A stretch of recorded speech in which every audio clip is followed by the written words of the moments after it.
이제 수업 시작하겠습니다. 오늘 안녕하세요. 설명회 때 뵈신 분들도 있고 오늘 처음 보는 분도 계실 텐데 이름은 이제 김한수고요. 여러분하고 함께 이제 자료 해석 수업을 진행할 겁니다. 여러분들 오늘 이제 피셋이 정규로 시작하는 첫 수업이잖아요. 그래서 좀 이제 피셋 얘기 좀 앞에 시작할 때 하고, 그리고 오늘은 이제 여러분들이 교재가 이제 방금 받으셨잖아요. 그래서 이제 수업 시간에 아마 프리 시간을 오늘은 드릴 거예요.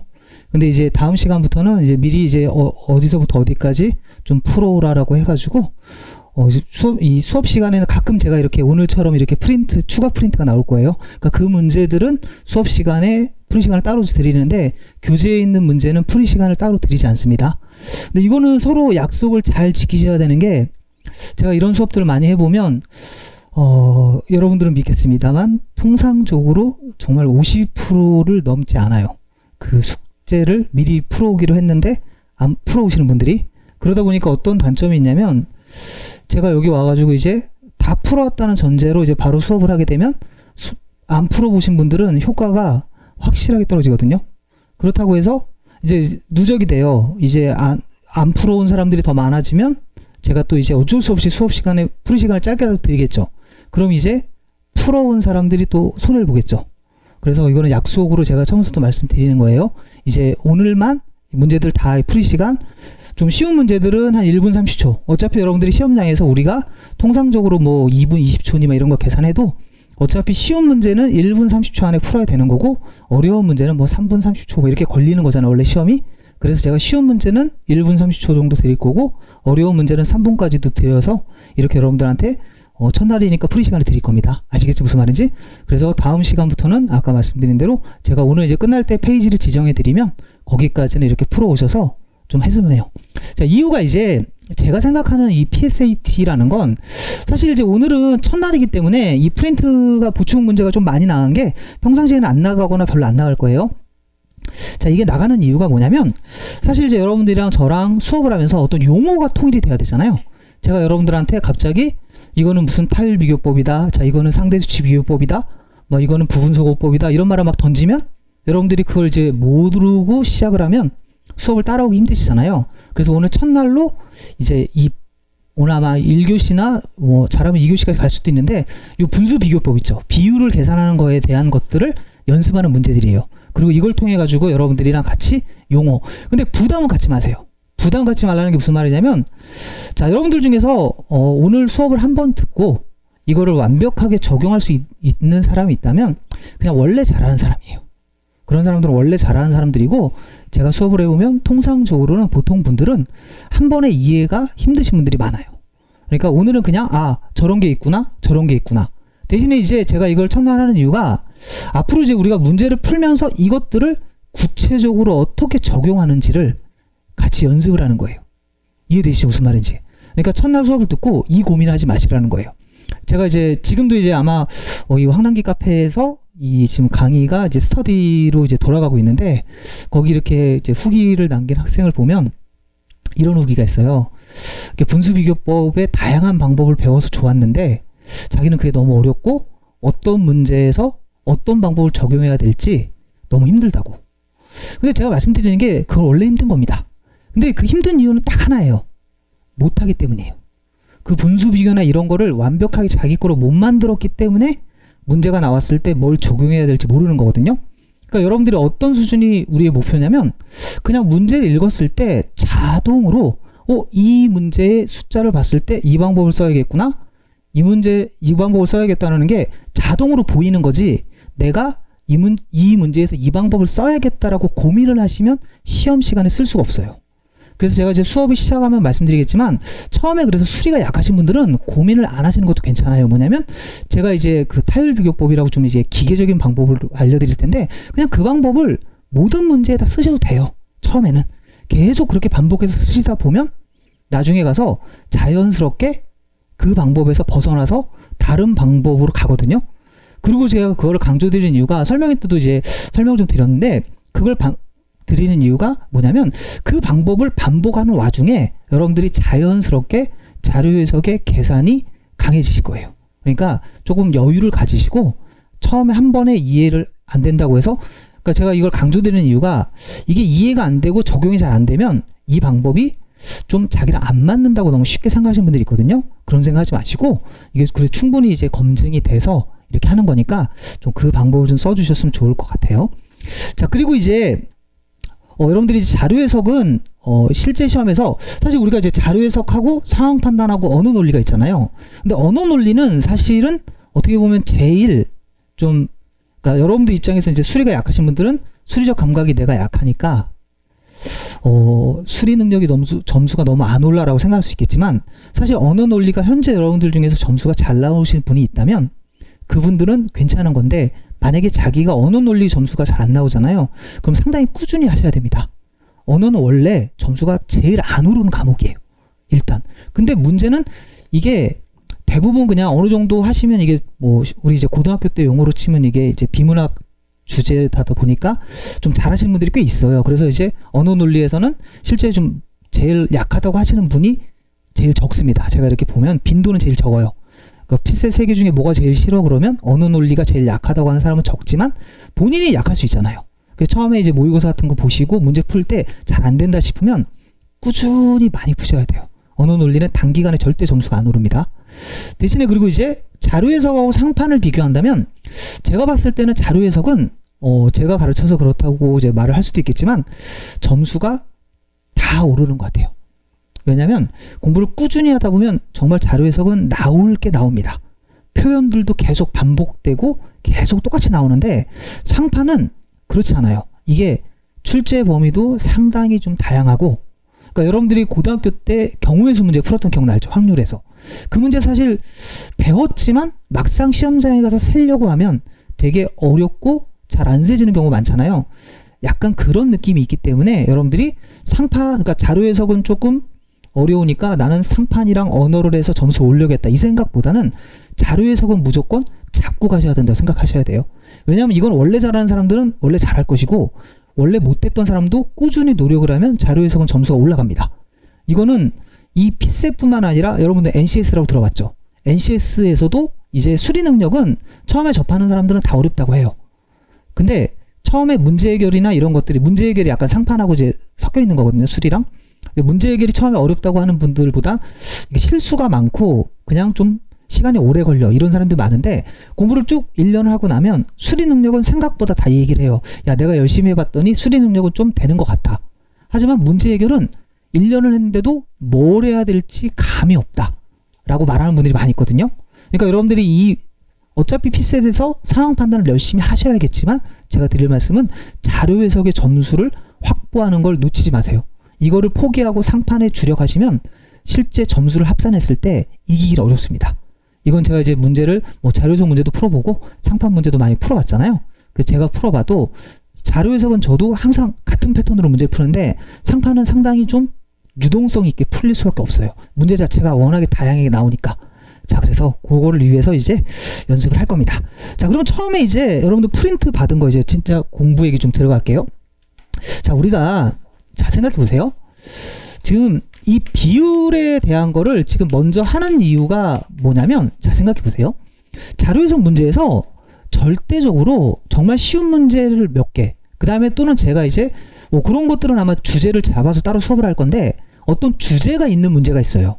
그럼 그 문제들은 뭐가 없냐면 비율 계산의 선택지가 들어있지 않아요. 하지만 대부분의 문제는 비율 계산 선택지가 한두 개가 섞여 있거나 어려운 거는 4개, 5개, 보기 중에 3개, 4개가 다 비율인 거죠. 그러니까 결국 이 비율은 선택지에 많이 나오느냐 적게 나오느냐지 전체적으로 섞여 있습니다. 그래서 제가 이거는 수업을 먼저 하는 거예요.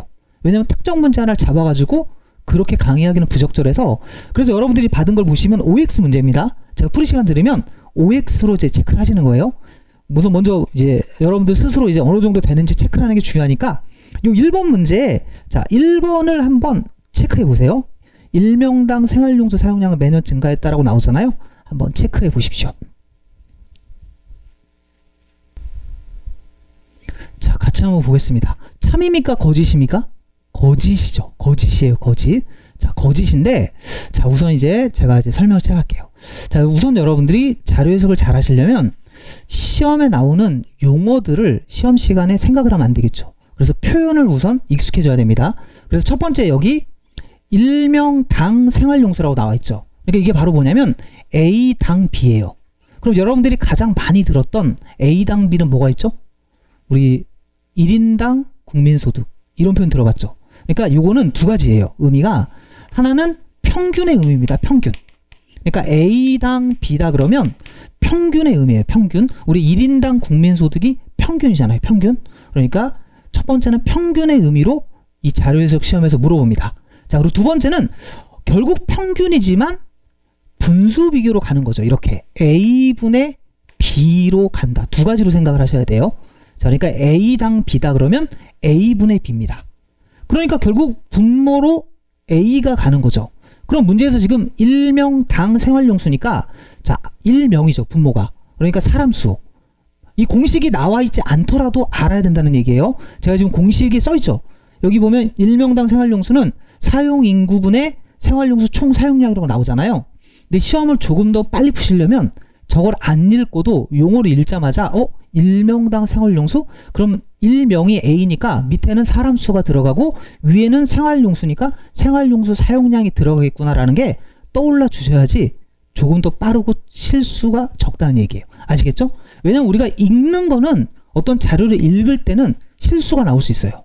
근데 그게 머릿속에 내가 가지고 있는 정보하고 결합을 하면 실수를 안 하겠죠. 검증이 되는 거니까. 그러니까 문제에서 물어보는 게 이거죠. 지금 첫 번째 2008년은 자 37만 9,300분의 생활용수가 이거예요. 13만 6,762. 자, 그 다음에 두 번째는 이거분의 이거. 자, 이거분의 이겁니다. 자, 오늘은 이제 이런 방법들을 가볍게 하는 거니까 여러분들 편하게 생각하세요. 자, 생각해 봅시다. 이게 지금 암산이 되시는 분들 계세요? 이게 37만 9,300분의 13만 6천, 뭐 43만 분의 16만 2천, 49만 8천 분의 18만 2천인데, 자, 이게 암산이 되는 분도 있고 안 되는 분도 있잖아요. 근데 제가 이제 생각하는 건 뭐냐면, 자, 이거를 어떨 때는 되고 어떨 때는 안 되는 이런 방법으로 우리가 시험을 준비하시면 좋은 점수 얻을 수가 없어요. 그래서 이제 쉬운 거부터 이런 분수를 비교하는 법들을 이제 같이 하나씩 공부를 해볼게요. 자, 제가 생각했을 때 우선 여러분들이 첫 번째로 생각하셔야 될 건 이제 배수 비교법이라는 거를 조금 생각해 보시는 게 좋을 것 같아요. 자, 이 배수 비교법이라는 거 뭐냐면, 자, 생각해 보세요. 제가 쉬운 예를 써볼게요. 10분의 3하고 10분의 3하고 10분의 4가 있습니다. 당연히 둘 중에 얘가 더 크죠. 이건 쉬우니까. 근데 시험장에서 이게 조금 이제 마음의 문을 열고 이게 좀 어렵다라고 생각을 해봐요. 네, 여러분들이 그러니까 이거는 이제 제 내구조일 수도 있습니다. 근데 제가 생각했을 때는 뭐 제가 이게 편하다고 생각하는 건 여러분들도 아마 편할 것 같아요. 무슨 말이냐면 10분의 3 이게 0.3이고 10분의 4는 0.4니까 얘가 크다라고 생각하는 것보다 여러분들이 이렇게 거꾸로 가는 거예요. 거꾸로. 작은 수에서 우리가 큰 수로 몇 배인지를 세는 게 훨씬 어린 셈을 할 때 편하거든요. 이거는 3배보다 크죠. 그 다음에 이쪽으로 가면은 3배보다 작죠. 맞습니까? 자, 그러면 누가 더 크다? 얘가 더 크다. 근데 이거는 거꾸로 하니까 부등호의 방향이 한번 바뀌는 거죠. 다시 한번. 이게 분모에서, 그러니까 원래는 이렇게 세야 되는데 우리가 거꾸로 내려온 거잖아요. 그러니까 3배보다 크고 3배보다 작은데 부등호의 방향이 반대가 되는 이유는 역수라고 생각해도 돼요. 역수. 역수니까. 자, 근데 여기서 제가 여러분들한테 권해드리는 방법은 이게 조금 헷갈리고 시험 시간에 생각해야 될 것 같잖아요. 그럼 외우시면 돼요. 아, 배수 비교법은 부등호의 방향이 반대다. 그러니까 저는 솔직히 이런 거 권해드려요. 그러니까 외우라는 거에 대해서 거부감을 가지시면 안 돼요. 제가 생각하는 진정한 저득점의 비결은 다른 거 아닙니다. 혹시 머릿속에 이 생각을 가지고 계시면 이 피셋 공부에선 바꾸셔야 돼요. 자, 나는 이해가 안 되면 암기가 안 된다. 이 생각을 가지고 계신 분이 있다면 바꾸세요. 왜냐면 이런 공부는 사실은 응용이라는 게 없어요. 그냥 시험 시간에 이것만 쓰면 되기 때문에 그대로 외우는 거죠. 아, 배수 비교법은 3배보다 크고 3배보다 작으면 작은 애가 크더라. 부등호의 반대라고 그러면, 그러니까 저도 그렇게 하거든요. 저도 시험 시간에 생각하는 게 아니라 배수 비교법은 그냥 거꾸로니까 부등호 반대다라고 외워서 넌 3배보다 커? 넌 3배보다 작아? 그럼 내가 크네. 이렇게 기계적으로 가는 거거든요. 근데 이 피셋 훈련은 기계적으로 하셔야 돼요. 수리가 약하신 분이 절대 감각을 키우려고 하시면 공부가 길어집니다. 자, 여러분들 나이가 뭐 지금 여기 뭐 10세 미만은 안 계시잖아요. 근데 10세 미만 나이도 사실은 제가 봤을 때 그 어린 학생도, 그 어린 아이도 어떤 감각을 갖고 태어났을 거 아니에요. 그걸 제가 좋게 해주기는 어려워요. 근데 여러분 나이 때 수리 능력, 수리적 감각이 좋아질 거라는 생각을 가지고 공부 계획을 세우시면 안 됩니다. 여러분들은 하실 건 나는 수리 감각이 좋은지 수리 감각이 나쁜지를 우선 파악을 하셔서 감각이 좋다면 좋은 대로 대충 푸는 거고, 감각이 나쁘다면 무조건 기계적으로 푸셔야 돼요. 기계적으로 안 푸시면 무조건 시험장에 가서 시험을 못 봅니다. 왜냐면 평상시에는 우리가 여유가 있기 때문에 천천히 이렇게 그래 땅땅땅 이렇게 생각을 할 수가 있는데 시험시간에 가면 이게 안 돼요. 시험 시간에 가서 그냥 딱 보면 아, 배수비교법은 거꾸로지 라고 해서 반대로 그냥 적용을 하시는 분은 기계적으로 쓸 수 있는데 거기에서 생각을 하시면 안 됩니다. 그래서 이 배수비교법, 근데 배수비교법의 단점이 뭐냐면, 자 보세요, 여기서 이렇게가 몇 배인지를 한번 생각해 보세요. 대략 지금 보시면 이게 13만 얼마니까 여기다 3배를 하면 얘보다 크죠. 그러니까 얘가 3배보다 작아요. 자, 근데 얘도 3배보다 작죠. 맞습니까? 근데 느낌상으로 이거는 이제 제가 말했잖아요. 제가 설명을 할 때 본인이 저는 이게 더 크다고 보이는 분들도 계시고 안 보이는 분도 계시잖아요. 철저하게 안 보인다는 걸 기준으로 설명드리는 거예요. 잘 보세요.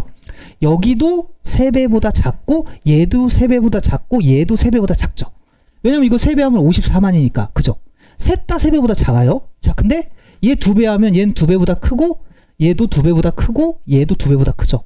결국 이렇게 다 2배, 3배 사이 내는 결국 뭐가 되냐면 찍는 게 되는 거예요. 맞죠? 찍는 게 되는데 이제 공부를 계속 하시다 보면, 자, 여기서 일로 가면 39만인데 요 차이랑 여기서 이쪽으로 가면 48만인데 얘가 더 차이가 더 많이 나죠. 그래서 결국 얘가 배수가 더 작으니까 얘가 더 크다라는 게 보이실 겁니다. 나중에 가면. 그 제가 이제 말씀드리는 이유가 뭐냐면, 처음에는 내가 기계적으로 하는 거에 대해서 거부감을 갖지 마시라는 거예요. 왜냐면 찍어서 어쩔 때는 맞고 어쩔 때는 틀리는 단계가 되시면 여러분들이 절대 시험에서 좋은 점수 못 받기 때문에, 자, 그럼 어떻게 하는 거냐면, 자, 이렇게 기준점이 설정이 안 된다. 바로 무슨 말이냐면 배수비교법은 처음에는 쉬운 거에 쓰시는 거예요. 누가 봐도 쉬운 거. 자, 그 다음에는 이제 우리가 조금 복잡한 거를 하는 방법을 익혀야겠죠. 자, 이제 그 방법을 익힙니다. 자, 그러면 우선 조금 이제 쉬운 거를 가지고 먼저 한번 해볼게요. 자, 프린트를 한 장 넘겨보세요. 한 장 넘기셔가지고, 자, 거기서 거기 이제 2번 있죠. 전체 범죄의 검거율은 99년이 2002년 높다. 자, 그걸 한번 해보세요. 2번 하고 계시죠? 검거율이에요. 1번 아니고 2번. 자, 보세요. 이제 이것만 봐도 여러분들이 이제 피셋을 자료 해석은 특히 공부를 하는 게 중요하다는 걸 잘 보세요. 자, 전체 범죄의 검거율은 99년이 2002년보다 높다라고 나오죠. 그러면 보시면 검거율은 발생 건수분의 검거 건수예요. 그러면 99년에 지금 이렇게 되겠죠. 지금 발생 건수가 요렇게 되죠. 여러분 이거 잘 보이세요? 자, 요겁니다. 그 다음에 이게 검거 건수죠. 그 다음에 문제에서 물어보는 게 이제 2002년이잖아요. 이거분의 이겁니다. 맞죠? 원래는 이렇게 해야 된단 말이에요. 원래는 지금 이거분의 이거분의 이거를 비교해야 돼요. 근데 이 문제는 잘 보세요. 여러분들 이제 처음 하시면 중요한 거니까 설명 잘 들으세요. 지수라는 거에다가 별표를 쳐놓으세요. 지수. 자, 지수에다 별표를 쳐야 되는 이유가, 자, 앞으로 이제 문제를 푸시다 보면, 자, 이 문제는 지금 단위가 이제 명밖에 없는데, 자, 지수라는 게 나와 있죠. 그리고 이제 퍼센트, 비율 같은 게 나와 있으면 뭐가 제시되어 있는 거냐면 상대 수치라는 거예요. 이거를. 그러니까 지수를 우리가 뭐라고 한다고요? 상대 수치라고 합니다. 지수. 자, 지수를 상대 수치라고 불러요. 자, 이 상대 수치라는 건데, 이건 이제 어떤 의미냐면 이런 거죠. 자, 여러분들이 잘 알고 있는 지수가 뭐가 있죠? 물가 지수, 주가 지수 이런 거 있죠. 자, 주가 지수가 있는데, 자, 미국의 주가 지수하고 한국의 주가 지수를 비교하지는 않습니다. 왜 둘을 비교하지 않냐면, 미국의 주가 지수는 미국의 어떤 날을 기준으로 계산한 거고, 한국의 주가지수는 한국의 어떤 날을, 예를 들어서 뭐 100이면 100, 1000이면 1000으로 정해놓은 거죠. 그리고 그날을 기준으로 올랐다 내렸다만. 그러니까 뉴스를 보면 다 이렇게 나와요. 미국의 주가지수는 전날 대비 뭐 몇 포인트 올랐다, 또는 몇 퍼센트 올랐다, 또는 한국의 주가지수는 전날 대비 이렇게. 그러니까 미국끼리 한국끼리지. 자, 미국의 숫자는 5자리 숫자, 만을 통상적으로 넘어가죠. 한국은 기껏해야 2000 얼마입니다. 그러면 미국의 주가지수가 높아, 이런 말 하면 안 된다는 거예요. 왜냐하면 지수는 자기끼리만 비교하는 거지 항목끼리는 비교하는 게 아닙니다. 아시겠죠? 그러니까 이런 데서 이 얘기예요. 여기 지금 숫자가 있잖아요. 여기 지금 111 있죠. 요 110이라고 108. 자, 여기는 111이고 여기는 108인데 실제 숫자는 누가 더 커요? 108이 더 크죠. 그러니까 이런 식으로 지수는 여기하고 여기를 비교하면 안 돼요. 아시겠죠? 이게 첫 번째 지수의 의미입니다. 근데 오늘 편하게 들으셔도 돼요. 어차피 이건 지수는 따로 정리해드리니까. 자, 근데 지수가 두 번째는 무슨 의미가 있냐면, 자, 계산이에요. 계산. 계산에 활용할 줄 알아야 돼요. 지수를. 자, 무슨 말이냐면, 출제자가 지금, 자, 여러분들한테 숫자를 이렇게 큰 걸 줬죠. 이렇게 큰 걸 주면서 검거율을 구하라고 했단 말이에요. 그러면 저거밖에 볼 줄 모르는 사람은 저걸 계산하거나 찍거나 또는 대충 어림셈을 할 거 아니에요? 근데 지수를 볼 줄 아는 사람은 이렇게 한단 말이에요. 자, 제가 한번 써볼게요. 자, 여기다가, 자, 요거를 제가 이제 A라고 하고, 요거를 B라고 하겠습니다. 그 다음에 요걸 C라고 하고, 요거를 D라고 할게요. 그럼 출제자가 지금 계산하라는 건 이거예요. 출제자가 지금 계산하라는 건 A분의 B하고 C분의 D하고 누가 더 크냐를 물어보는 거죠. 맞습니까? 자, 근데 이 상황을 보니까 A하고 요건 둘이 100이잖아요, 지금. 이 100이라고 해서 이거를 1이라고 하면 안 된다고요. 무슨 말인지 알겠어요? 이게 100분의 100이잖아요. 상대수치를 쓰면 그렇게 하면 안 된다고요. 왜냐면 이건 기준이 다르죠. 근데 누구는 비교가 가능해요? 지금 여기서 이쪽으로는 비교가 가능하겠죠. 같은 라인이니까. 그럼 여기는 원래 100이었는데 114가 됐다는 건 몇 퍼센트가 증가한 거예요? 14니까 14%겠죠. 100을 기준으로 14니까 14%예요. 그러니까 A에서 C로 갈 때는 14%가 증가를 한 겁니다. 자, 근데 B에서 D로 갈 때는 요렇게 간 거니까 11이 증가했죠. 그럼 몇 프로가 증가한 거예요? 11%가 증가를 한 겁니다. 그럼 생각해 보세요. 분모는 14% 증가하고 분자는 11% 증가했으면, 자, 요 숫자를 써드리면 좀 더 확실하겠죠? 100분의 100이었던 게 114분의 111이 됐단 소리잖아요. 그러니까 어떻게 돼요? 누가 더 커요? 당연히 얘가 더 크죠. 그리고 이제 이거죠. 분모가 더 커지면 숫자는 작아지고 분자가 더 커지면 숫자는 더 커진다. 이렇게 외우시는 거예요. 이 관계가 헷갈리신 분들은, 자, 여러분들 이거 외우는 거에 대한 부담감을 가지시면 이 공부 힘들어집니다. 그냥 편하게 분모가 더 커졌으면 분수는 작아졌고 분자가 더 커졌으면 분수는 더 커졌다. 이렇게 외워버리시면 어느 날 그냥 아무 생각 없이 쓰고 있는 자기를 발견하게 되는 거거든요. 처음부터 거부감 가지 마시고. 근데 잘 봐요. 이거 비율이죠. 비율이니까 우리가 이 방법을 뭐라고 그러냐면 상대수치 비교법이라고 해요. 상대수치 비교법. 자, 이게 상대수치 비교법이 뭐냐면 이제 비교하는 겁니다. 이렇게. 자, 조금 더 뭐 쉬운 거로도 한번 해볼게요. 10분의 3이 있어요. 자, 근데 여기 이제 이렇게 되면 얘는 몇 배가 됐습니까? 지금 2배가 됐죠. 자, 근데 분자가 이렇게 되면 이거 3배가 된 거죠. 그러면 누가 더 커요? 얘가 더 크죠. 자, 분모는 2배, 분자는 3배.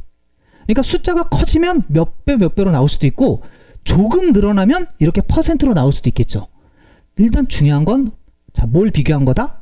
분모의 상대수치적 비율, 분자의 상대수치적 비율을 비교해서 크기를 비교하는 방법을 우리가 뭐라고 한다? 상대수치 비교법입니다. 근데 여기서 이런 생각하시면 안 돼요. 당연히 얘네들이 관계가 안 보일 때 쓰는 겁니다. 여러분들이 한눈에 이 배수비교법으로 누가 큰지를 보이면 여기서 우선 걸리는 거예요. 근데 제가 봤을 때 실제 민간경력 시험 기준으로는 이 배수비교법으로 해결되는 선택지들이 정말 많아요. 실제 어려운 선택지가 그렇게 많지 않아요. 그걸 계속 하니까 힘들어서 그렇지. 그리고 배수비교법도 훈련을 하면 좀 더 빨라질 거 아니에요? 그래서 대부분 이걸로 걸리는데, 이게 안 되면 이제 우리 그 다음 단계에서 쓰는 방법 중에 하나가 뭐라고요? 상대수치 비교법. 근데 이제 상대수치 비교법도 문제가 있어요. 무슨 문제가 있냐면, 여기서 이쪽으로 갈 때 얘네는 지금 숫자들이 쉬우니까, 우리가 좀 쉬우니까 쉽게 판단했잖아요. 자, 근데 보세요. 우리 이제 앞에 제가 했던, 자, 아까 우리 풀다만 1번으로 돌아가 봐요. 자, 1번으로 돌아가 보면 이 숫자를 너무나 크죠. 이 숫자가 너무나 큽니다. 이 숫자를 가지고 이걸 쓰려고 하면 힘드니까, 그러니까 여러분들이 여기서 이쪽으로 몇 퍼센트 커졌고 여기서 이쪽으로 몇 퍼센트 커졌고 이걸 생각해야 되는데, 자, 요걸 좀 기계적으로 하는 방법이 있어요. 자, 그게 이제 바로 뭐냐면, 이게 상대 수치니까 다음은 뭐겠어요? 절대 수치겠죠. 절대 수치 비교법이라는 거를 연습해야 됩니다.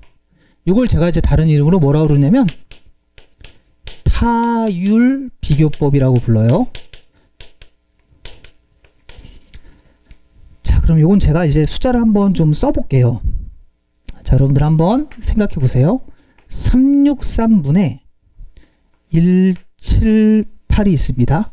자, 그 다음에 408분의 201이 있어요. 자, 둘 중에 누가 클까요? 이제 이런 거를 이제 우리가 판단하는 훈련을 하는 거예요. 자, 이런 거를. 자, 근데 여러분들 처음서부터 이걸 하면 힘드니까 제가 이제 간단한 예를 한번 들어볼게요. 자, 생각해 보세요. 자, 여러분들이 야구를 좋아하시는 분들은, 야구를 아는 사람들은 야구로 생각하시면 돼요. 한번 제가 써볼게요. 10분의 3. 요건 이제 야구로 치면 10타수 3안타예요. 그러면 3할이죠. 그러니까 성공률로 치면 내가 뭐 문제 풀었다고 할까요? 10문제를 풀었는데 3문제를 맞은 거예요. 그럼 나의 성공률은 30%, 야구로 얘기하면 3할. 제가 이제 타율 비교법을 한 이유가, 이걸 야구를 아시는 분들은 이해가 너무 빠른데 야구를 모르시는 분들은 또 이해를 잘 못하셔갖고 두 가지 설명 같이 합니다. 3할을 치던 타자가 이제 그 다음날 18을 쳤어요. 자, 이걸 문제로 생각해 보세요. 첫날 제가 3문제 맞췄어요. 그럼 나의 정답률은 몇 프로? 30%죠. 자, 두 번째는 정답률이 몇 프로예요? 60%죠.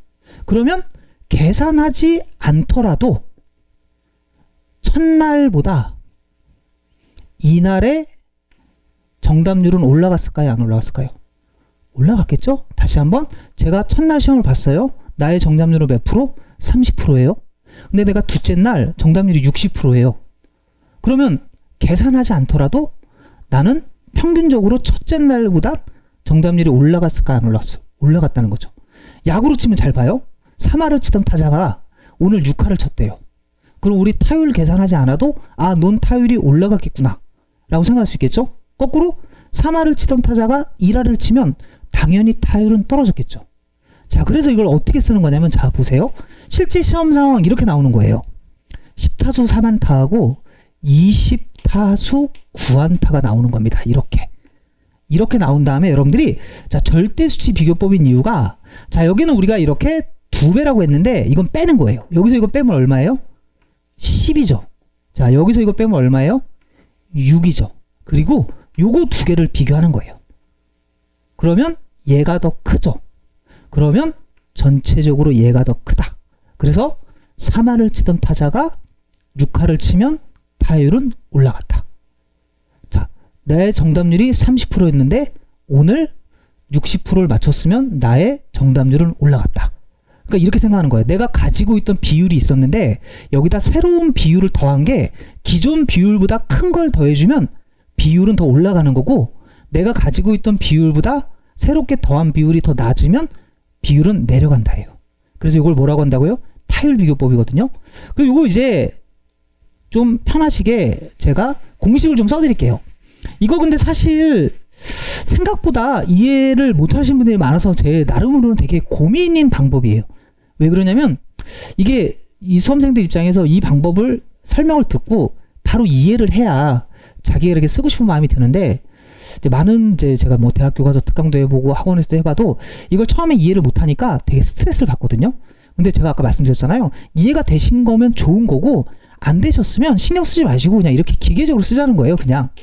그러니까 A분의 B가 C분의 D보다 작으려면 자, 어떤 관계가 성립한다?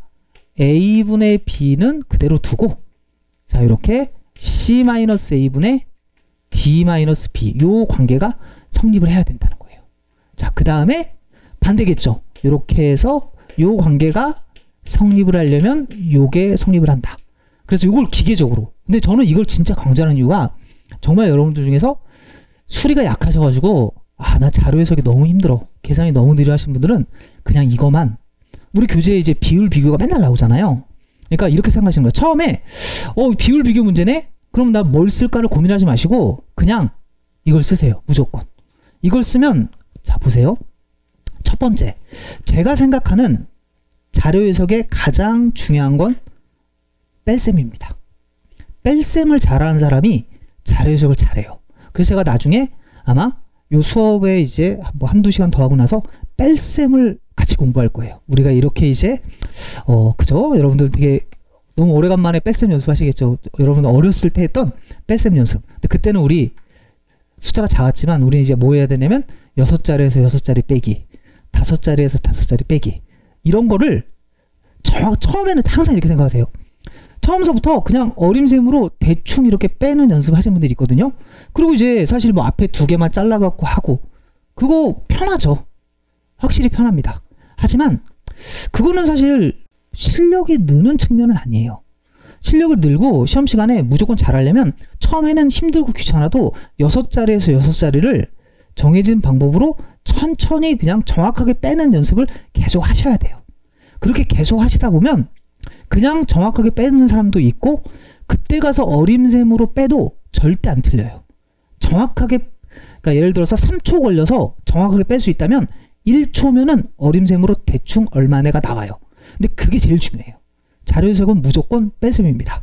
왜 그러냐면 자 우리가 앞으로 문제를 풀면서 알겠지만 이 생각보다 나눗셈은 대부분 특수한 방법으로 나누지 않고 처리가 가능합니다. 그리고 진짜 나눠야 되는 문제가 가끔 나와요.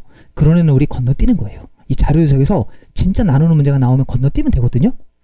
그렇기 때문에 실제 나눗셈을 할 일은 거의 없어요. 근데 문제는 뭐냐면 중간 난이도의 문제가 뭘 요구하냐면 여러분들한테 뺄셈 또는 덧셈을 요구해요. 그 연산은 직접 하셔야 돼요. 우리가 자료 해석에서 연산은 뭘 해야 된다? 덧셈하고 뺄셈은 무조건 하셔야 됩니다. 그리고 가끔 곱셈 하셔야 되고 그리고 나눗셈은 안 하셔도 돼요. 근데 여러분들이 이제 상판을 하시려면 곱셈 연습을 많이 하셔야죠. 상판은 어쨌든 자료 해석보다 계산의 수준은 떨어지기 때문에 그쪽에서 많이 쓰이는 계산은 덧셈 뺄셈이랑 곱셈을 좀 많이 해요. 상판 쪽은. 근데 자료 해석은 비율 문제가 많이 나오니까 처음에는 여러분들이 직접 나눌 생각을 하다 보면 끝이 없죠. 근데 나누는 게 아니에요. 실제는. 그래서 자 요런 방법을 하게 되면 요거 되죠. 그 다음에 중요한 건 자 연습 한번 해봐요. 여러분들 요거 적용을 한번 해보세요. 빼서 누가 더 큰지 한번 확인해 보세요. 그럼 요 방법이 어느 면이 좋은지 또 추가 설명을 해드릴 테니까 한번 빼보도록 하세요. 글씨는 뒤에 분들까지 잘 보이십니까? 크기? 자 보세요. 이 방법이 처음에 이제 이 절대수치 비교법, 즉 타협비교법이 좀 단점이 뭐냐면 뺐는데도 뭐가 큰지를 모르는 분들이 나와요. 자 무슨 말이냐면 빼면 얼마예요? 빼면은 408에서 363을 빼니까 45가 되겠죠. 그 다음에 여기는 빼면 그러니까 이런 거 뺄 때 이제 만약에 여러분들이 여기 201이 헷갈리면 뭐 200으로 해서 이걸 메꾸면 뭐 22하고 1을 더하니까 23이다 막 이런 뺄셈법들 있잖아요. 이런 것들을 하겠다는 거예요 나중에. 그러니까 지금 뺄셈이 약하신 분들은 뭐 또 시간이 지나면 언젠가 뺄셈을 배우겠구나라고 생각하고 천천히 그냥 하시면 돼요. 자 뺐습니다. 자 뺐는데 누가 큰지를 모르는 분이 있다는 거죠. 누가 크냐면 얘가 큽니다. 얘가 왜 크냐면 자 보세요. 얘네 둘을 비교해 보면 자 얘네 둘이 비교해 보면 얘가 23은 45의 절반이 넘죠. 23에다 2배 하면 얼마예요? 46이잖아요. 그래서 얘는 2분의 1보다 큽니다. 자 근데 이 178은 얘의 뭐가 안 돼요? 절반이 안 되죠. 그러니까 얘는 2분의 1보다 작아요. 그래서 얘가 더 큰 겁니다. 그래서 여기서 여러분들이 자 여기에 이름엔 들어가지는 않지만 사실은 정말 많이 쓰이는 방법이 이 비교기준 설정을 잘 하셔야 돼요. 자, 비교기준 설정이라는 게 뭐냐면 잘 들어보세요. 이거를 판단할 때 야 45분의 23은 얼마야? 363분의 178은 얼마야? 그래서 네가 더 커. 이런 느낌이 아니라 너는 2분의 1보다 크고 너는 2분의 1보다 작아. 자, 이게 왜 중요한지 아시겠죠? 거꾸로 생각하시면 배수비교법으로 생각을 하시는 분들은 바로 크기 판단할 수 있었겠죠. 무슨 말인지 이해되시죠? 그래서 정말 배수비교법이 제일 중요한 겁니다. 나중에 여러분들이 정말 편하다는 걸 느끼실 거예요. 배수비교법을 쓰시면 속도가 빨라지고 실수가 줄어요. 하나만 약속하면 끝나는 거예요. 아, 부등호의 방향이 반대다. 이것만 처리하면 끝납니다. 자, 그래서 여러분들이 자, 그리고 여기서 하나 설명을 더 할게요. 자, 보세요. 이걸 자, 타율비교법을 연습해야 되는 이유. 뺐을 때 지금 얘가 2분의 1보다 크고 얘가 2분의 1보다 작으니까 제가 얘가 크다고 그랬죠. 그럼 여기서 이런 의문이 있을 수 있잖아요. 야, 그럼 처음부터 빼지 말고 그냥 비교하면 되지. 왜 뺐냐? 자, 생각해 보세요. 요 관계는 둘 다 뭐보다 작아요?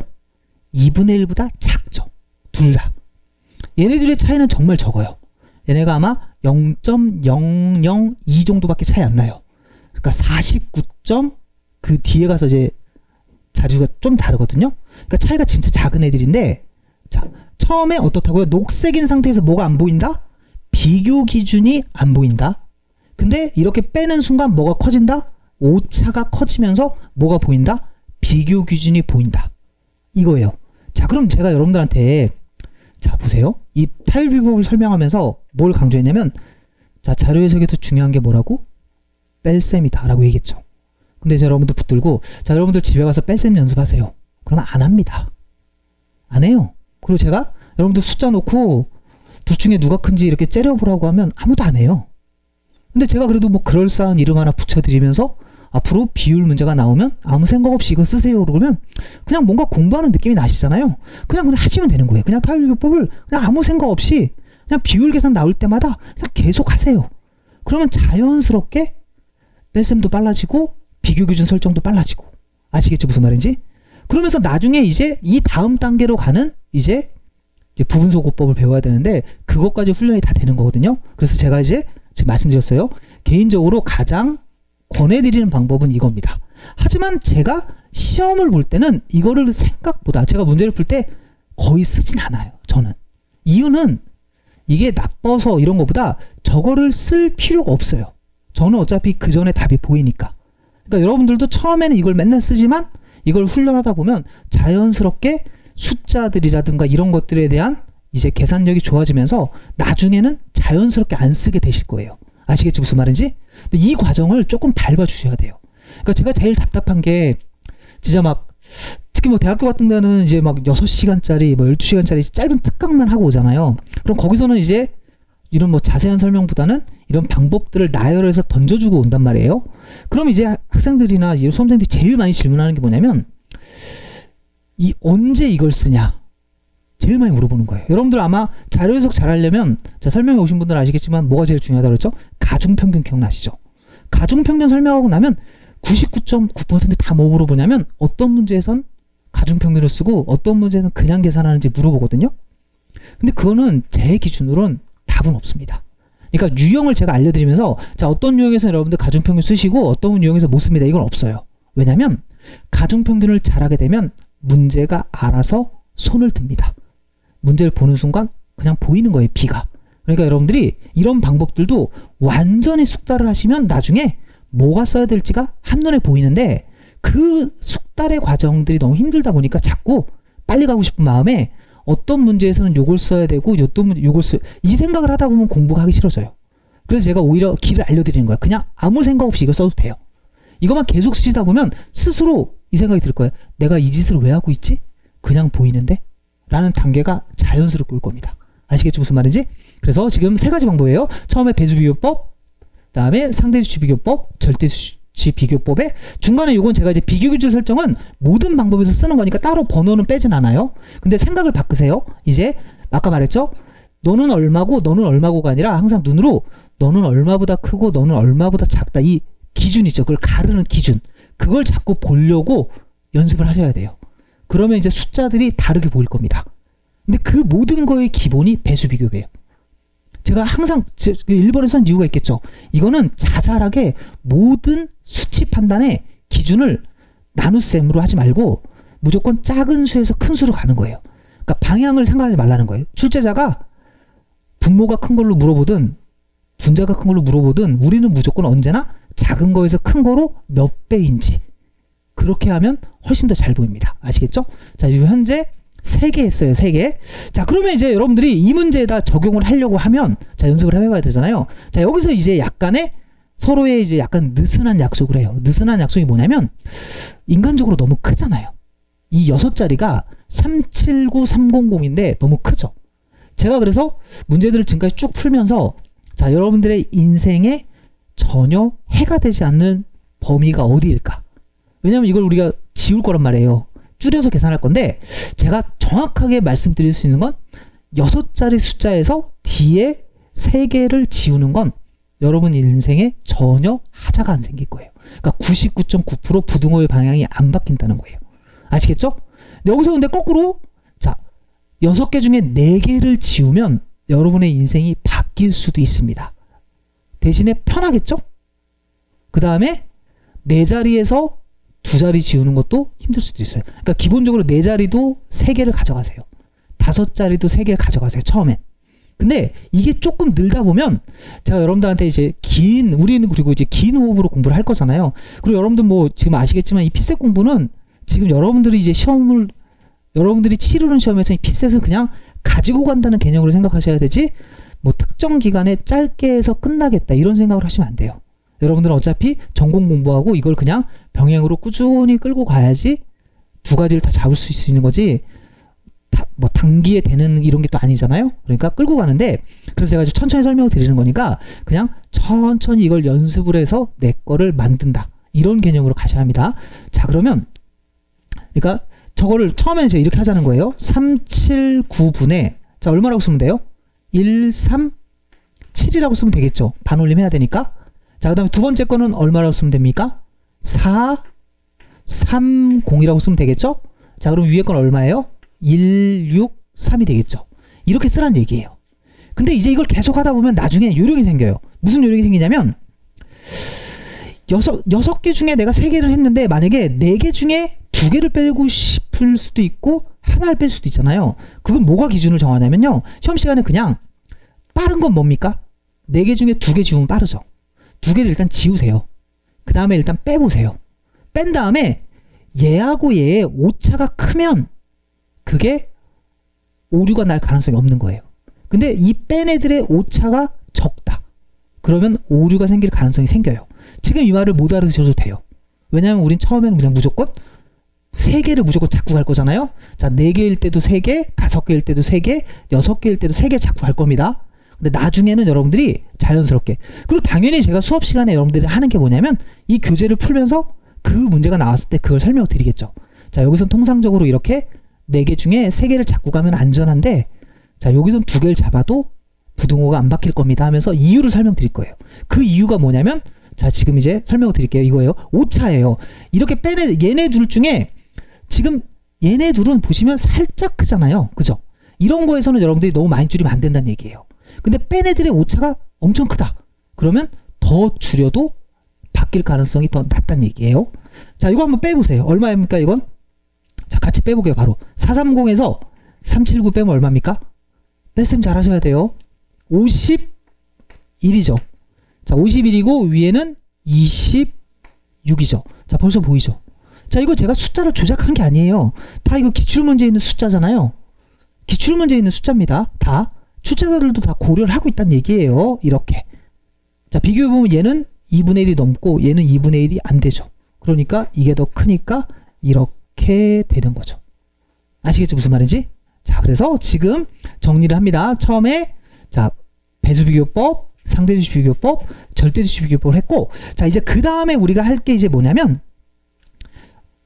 지금, 프린트 그 세 번째 거 있죠.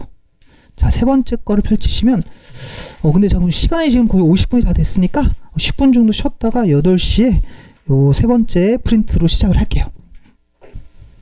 그리고 여러분들 이거 영상이 제공이 되니까, 본인이 이렇게 필기 같은 거를 잘 하시는 분들은 괜찮은데, 필기가 너무 느리신 분들 있죠. 그분들은 너무, 그러니까 제 과목 말고 다른 과목도 필기를 너무 힘들 것 같으면 필기를 하지 마시고 이해를 하신 다음에 나중에 복습 영상을 보시는 것도 방법이에요. 그러니까 여러분들 선택을 잘 하셔가지고 이게 제공이 됩니다. 그리고 이제 좀 피셋의 이제 압축 강의를 좀 보고 싶은 분은 제가 이제 입문 강의라고 해서, 사실은 입문 강의이긴 하지만 피셋에 나올 수 있는 모든 이 내용들도 다 들어있어요. 이것처럼. 근데 그건 좀 압축이라 엄청나게 많은 내용이 들어있는데, 아마 이제 압축 강의로 제가 입문 강의 찍어놓은 게 있는데, 그 강의가 아마 여러분들한테 제공이 될 거예요.